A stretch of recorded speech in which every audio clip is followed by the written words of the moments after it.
Hello mga mi, this is Mommy RB and I'm back for another video regarding family visit visa.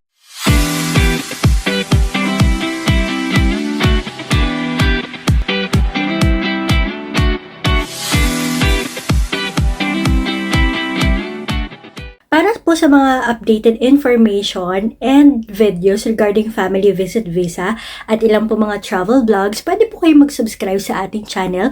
Meron po tayong complete playlist dyan regarding family visit visa na pwede nyo pong gamitin sa inyong pag-a-apply. At masingit ko lamang po bago po tayo mag-start, you can use Klook app kung meron po kayong mga bookings na gustong gawin, hotel, car rentals, or any activities anywhere around the globe, kahit po domestic, ay meron po tayo dyan. At kung kailangan nyo naman po mag-canvas ng inyong ticket papunta ng Saudi Arabia, you can use trip.com at makikita nyo po yung link sa ating description box. So today mga mi, ang pag-uusapan po natin is yung mga required vaccination for family visit visa. We visited Saudi Arabia last December 2024 at ito po yung mga vaccination na kinailangan namin na makuha bago po kami makapag-apply ng family visit visa. To begin with, kailangan po natin ng yellow fever and polio vaccine, pero kailangan po sa BOQ accredited center or BOQ centers po natin kukunin yon dahil kailangan po natin ng yellow international certificate for that. Yung dalawang vaccine lang po na yun lang po yung talagang kailangan natin for family visit visa. Hindi na po natin kailangan ng iba pang vaccine that is actually dedicated naman para sa umrah katulad ng yung meningitis ba yun or measles. Basta hindi na natin kailangan yon. Ang kailangan lang po natin is polio at yellow fever vaccine. Hindi na rin po natin kailangan ng COVID vaccine certification at hindi na rin po hihingin yung dating record nyo ng certification for that vaccination. Paano po Mami RB kung hindi po ako pinapayagan ng doktor ko na mag-yellow fever vaccine because of some medical condition?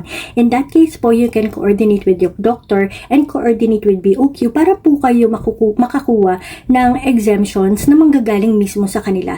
Ito po yung katibayan or certification coming from the BOQ na pwedeng i-honor ng cashier for the family visit visa application. Kaya nila po dapat manggagaling yung mismong exemption. Now, mabalik po tayo, no? As of this day, June 5, 2025, ang information sa cashier na kailangan nga po ng vaccine is polio lang at yellow fever vaccine.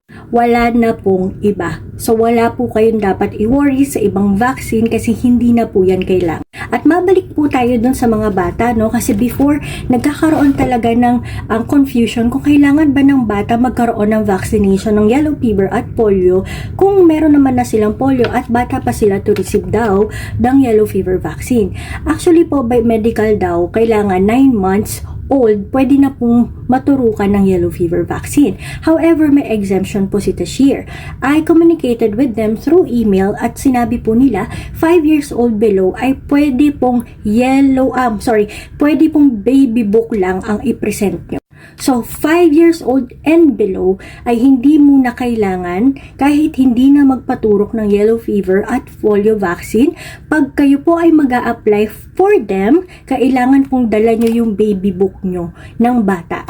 Dahil yun po yung i-honor nila in replacement for the certification. So, yung anak ko, when we were applying for family visit visa, she was already 7 years old. So, naturukan po siya. Dahil may mga tanong po kasi ako na-receive kung kailan ko daw na-receive yung information na 5 years old and below, i-honor na baby book na lang ang dalahin. That was just this year. So, nagtanong ako siguro around March, tapos nagkaroon din naman sila ng response sa akin around that same month. Then, meron po akong video about that. Pakihanap na lang po sa playlist. And then may nagtanong din po sa akin ano daw dadalhin kung hindi na daw kailangan ng yellow fever at saka ng polio vaccine. Dalahin nyo po yung baby book nila. Yung record po ng vaccination nila ng mga baby. Meron po yung mga bata ng ganon. And then may nagtanong naman din po saan daw pwedeng magpaturok ng COVID vaccine kasi nga pupunta daw sila ng Saudi Arabia or mag-a-apply ng family visit visa. Pwede po kayo magpaturok kung saan meron kung gugustuhin nyo po. But once again, it is not a requirement. Ang required lang po na vaccination for family visit visa as of today, June 5, 2025, is polio at yellow fever. Kung paano po kayo magpapaschedule sa BOQ, meron na po akong video regarding that. Pakihanap na lang po or ito po yung link. At pwede nyo po yan panoorin kung paano po tayo mag-i-schedule ng vaccination for BOQ. Once again, sa BOQ lang po pwedeng magpa-vaccine. At once again, bawal po ang walk-in. So, Mami RB, ano pong pagkakaiba ng multiple dose at ano pong pagkakaiba ng single dose? Bali sa multiple dose po, pag yun po yung pinili nyo, ibig sabihin mas mura. Bakit? Kasi marami po kayong makakasabay na magpapaturok ng multiple dose ng yellow fever. So, pag sinabi nila multiple dose, ibig sabihin, parang pangmaramihan yung ituturok nila. Pag single dose naman, medyo mas mahal siya kasi ikaw lang yung tuturukan. So, parang turns like parang priority ka, ganon. Pero pagdating po sa polio, as of today, June 5, 2025, na-check ko na po na meron na ulit available na polio vaccine sa ating mga BOQ center. Doon po sa, specifically sa MOA yung na-check ko. Kasi last time po, last March, pinull out yun. Ngayon nakita ko meron na pong mga available. So yung mga naabutan po ng pull out, pwede na po kayo mag-schedule at magpaturok anytime para po mag-continuous na yung ating processing ng ating family visit visa. Tapos meron tanong kasi usually kung natatanggap to, ano daw ilalagay dun sa reason. Reason is leisure, yun, or travel or leisure. Kung ano man dun. Kasi chinek ko yung aking record, yun yung pinili ko. Ano pa bang mga usually tanong natin sa vaccine? Medyo marami kasi, pero yan nga, to clear the assumptions of everyone, dalawa lang talaga yung kailangan natin, no? Dalawa, ayan, polio at yellow fever vaccine. Apart from that, hindi na kailangan. So wala na kayong dapat problemahin. 5 years below, kailangan baby book. And then 6 years old pataas, yun, kailangan na ng yellow fever at polio vaccine. Ito pa pala, pwede daw bang pagsabayin ng polio vaccine at yellow fever? Pinagsabay po namin dalawa ng anak ko yung aming vaccine, isa po dito, tapos isa dito. So far, okay naman po. Pag umuwi kayo ng bahay, inom kaagad kayo ng paracetamol para hindi magtuloy-tuloy yung lagnat, pero medyo mabigat po siya. So yun lang yung kailangan natin i-expect.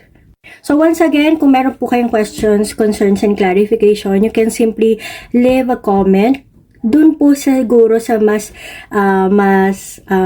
recent ko na video, kasi si YouTube hindi na pinapakita yung mga questions kapag medyo matagal na yung video. So dun sa mga recent kong video kayo mag-comment para mas makita ko. So yun lang mga mi. Once again, you can use Mommy RB Klook for your Klook app bookings, and you can use my link for trip.com bookings kasi mura naman po sa trip.com, especially 6/6 meron tayong promo. At bago ko nga kayo bitawan, no, huge shout out po kay Mami V. Ayan yung kanyang comment at nakapunta na daw siya ngayon. Nandun na ngayon siya sa Saudi Arabia at sinundan niya po ang ating process or step-by-step process dito sa ating YouTube channel regarding family visa processing. Yun, maraming salamat po. Na-appreciate ko po yung mga nag-iiwan sa akin ng comments and messages ng ganyan at nagtatanong sa akin at nag-a-ask ng help at eventually nabibigyan ko ng ng tulong at nabibigyan ko ng clarity regarding nga dun sa kanilang proseso or sa ginagawa nilang process at nakakapunta sa Saudi at namimit na nila yung kanilang mahal sa buhay. So maraming salamat po. Once again, this is Mommy RB at see you po sa ating next video.